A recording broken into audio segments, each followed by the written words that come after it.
Israeli among passengers killed in Germanwings plane crash. Obama says Palestinian state difficult to envision in coming years. Boehner baffled by report of Israeli spying on US talks with Iran. And Netanyahu to receive mandate to form next government.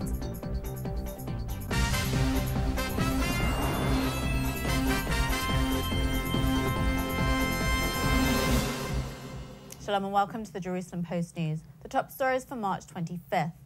An Israeli citizen was among the 150 people killed yesterday in an airplane crash in the French Alps. All people aboard Lufthansa's Germanwings Airbus travelling from Barcelona to Düsseldorf were killed in the crash. The Foreign Ministry said the family of the Israeli passenger, 39-year-old businessman Eyal Baum, had been notified. The airline believed there were 67 Germans on the flight, and Spain's Deputy Prime Minister said 45 passengers had Spanish names.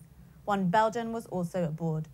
Also among the victims were 16 children and 2 teachers from a high school in Germany. One of the plane's black box recorders was found and was to be examined immediately. A search team of 775 officers was searching for the crash victims today.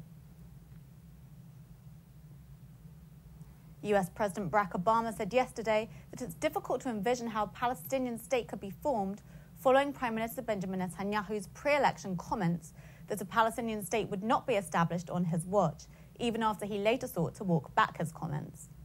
Prime Minister Netanyahu, in the election run-up, stated that a Palestinian state would not occur while he was Prime Minister. I took him at his word. Even if you accepted, I think, the corrective of Prime Minister Netanyahu's in subsequent days, there still does not appear to be a prospect of a meaningful framework established that would lead to a Palestinian state, even if there were a whole range of conditions and security requirements that might be phased in over a long period of time, which was always the presumption. House Speaker John Boehner said yesterday that he was shocked and baffled by a Wall Street Journal report published yesterday that claimed Israel had spied on US nuclear talks with Iran. The report claimed that Israel had collected information that was used to lobby Boehner and his colleagues in Congress to drum up opposition to an emerging nuclear deal. Boehner, however, said no information whatsoever was revealed to him. Following the release of the report, Israel strongly denied it had spied on its ally. And President Reuven Rivlin will entrust Netanyahu with forming his 4th government tonight after Rivlin receives the official results of the Israeli election from the head of the Central Elections Committee. Netanyahu will have 28 days to form a government until April 22nd, the night of Independence Day. If he doesn't succeed during that period, he can request a 14-day extension.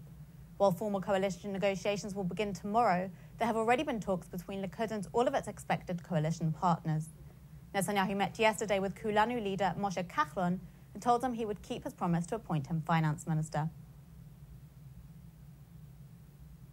And that's it for today. We'll be back tomorrow with more news from Israel. Until then, shalom from the Jerusalem Post Studios.